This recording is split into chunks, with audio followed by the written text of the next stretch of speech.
نبی کریم صلی اللہ علیہ وسلم کا لباس و آرائش میں معمول۔ نبی کریم صلی اللہ علیہ وسلم کی عادت کریمہ لباس شریف میں وسعت اور ترک تکلف کی تھی۔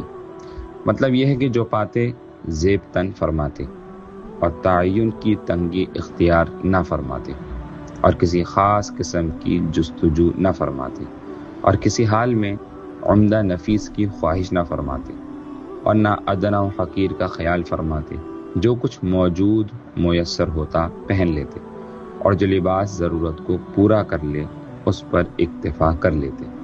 اکثر حالتوں میں آپ کا لباس چادر اور تہبند ہوتا، جو کچھ سخت اور موٹے کپڑے کا ہوتا، اور کبھی پشمینہ بھی پہنا ہے۔ نبی کریم صلی اللہ علیہ وسلم کی چادر شریف میں متعدد پیوند لگے ہوئے تھے جسے آپ اوڑھا کرتے تھے اور فرماتے، میں بندہ ہی ہوں اور بندوں ہی جیسا لباس پہنتا ہوں۔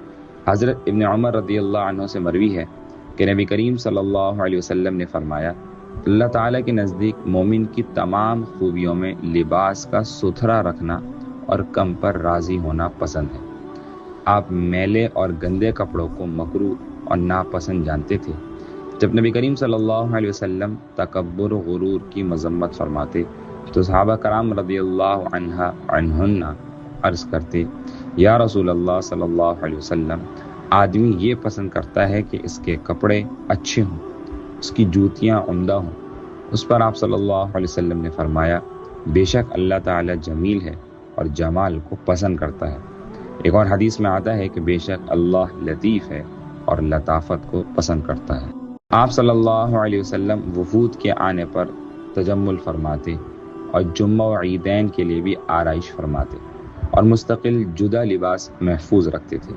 حضرت ام سلمہ رضی اللہ عنہا سے منقول ہے کہ آپ صلی اللہ علیہ وسلم کا محبوب ترین لباس قمیص تھا۔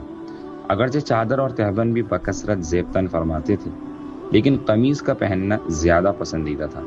حضرت انس رضی اللہ عنہ سے مروی ہے کہ آپ صلی اللہ علیہ وسلم کا پیرہن مبارک سوتی اور تنگ دامن و آستین والا ہوتا تھا، اور آپ کے قمیص مبارک میں گھنڈیاں لگی ہوئی تھیں، اور قمیص مبارک میں سینے کے مقام پر گریبان تھا، اور یہی قمیص کی سنت ہے۔ ایک صحابی فرماتے ہیں کہ مجھے نبی کریم صلی اللہ علیہ وسلم نے اس حال میں دیکھا کہ میرے جسم پر کم قیمت کے کپڑے تھے، تو فرمایا کہ کیا تیرے پاس اس قسم کا مال ہے؟ میں نے عرض کیا کہ ہاں، اللہ تعالی نے مجھے ہر قسم کے مال و دولت سے نوازا ہے۔ پھر فرمایا، خدا کی نعمت اور اس کی بخشش کو تمہارے جسم سے ظاہر ہونا چاہیے۔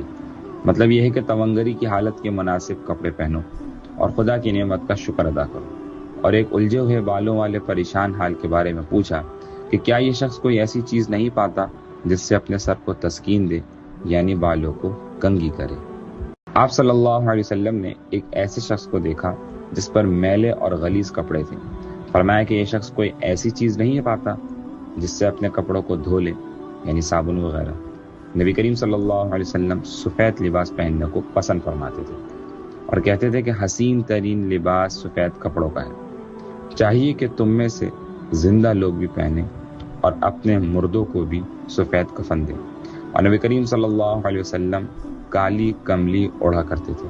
حضرت عائشہ رضی اللہ عنہا فرماتی ہیں کہ نبی کریم صلی اللہ علیہ وسلم ایک مرتبہ صبح کے وقت باہر تشریف لے گئے اور آپ کے بدن مبارک پر سیاہ بالوں کی چادر تھی۔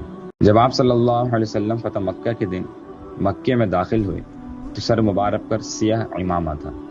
آپ نے پشمینہ یعنی اونی کپڑے بھی پہنے اور آپ اکثر چادر لپیٹا کرتے تھے، چونکہ آپ صلی اللہ علیہ وسلم سب لوگوں میں زیادہ اطیب اور لطیف تھے، اس لیے اس کی علامت آپ کے بدن مبارک پر ظاہر تھی کہ آپ کے بدن اطہر سے لگنے کی وجہ سے آپ کے کپڑے میلے نہ ہوتے تھے، اور نہ آپ کے لباس مبارک میں جو پڑتی تھی، اور نہ آپ کے جسم اطہر پر مکھی بیٹھتی تھی۔ آپ صلی اللہ علیہ وسلم نے چمڑے کے موزے پہنے اور ان پر مسح فرمایا ہے۔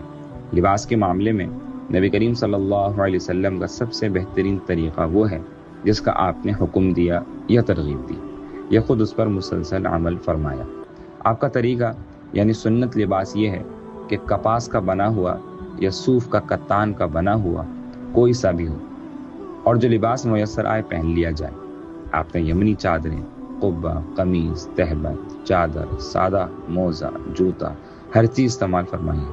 آپ نے سیاہ دھاری دار کپڑا اور سیاہ کپڑا بھی پہنا ہے اور سادہ کپڑا بھی پہنا ہے۔ سیاہ لباس اور سبز ریشم کی آستین والا لبادہ بھی پہنا ہے۔